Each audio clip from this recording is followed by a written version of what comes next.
பல்லவங்களுக்கு போறது. நாங்க 4 பேரு எங்களுக்கு பயம் கிடையாது. இந்த ரிங்கு எங்க ஸ்பைடர் வெப் உண்ணா விடாது. ரெஃப்ரி எவனும் வந்தாலும் ரூல்ஸ் புரியாது. நீ எவனை இட்டுன்னு வந்தா கூட சண்டை முடியாது. நாங்க 4 பேரு எங்களுக்கு பயம் கிடையாது. இந்த ரிங்கு எங்க ஸ்பைடர் வெப் உண்ணா விடாது. ரெஃப்ரி எவனும் வந்தாலும் ரூல்ஸ் புரியாது. நீ எவனை இட்டுன்னு வந்தா கூட சண்டை முடியாது. பரம்பரை சண்டாக்காரே எங்க பயகளை பார்த்தனா சுருங்குவாரே.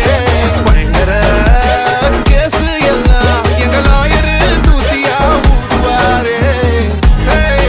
மூஞ்ச பார்த்தா சிக்ஸுக்கு பிடிக்கும். என் முஞ்ச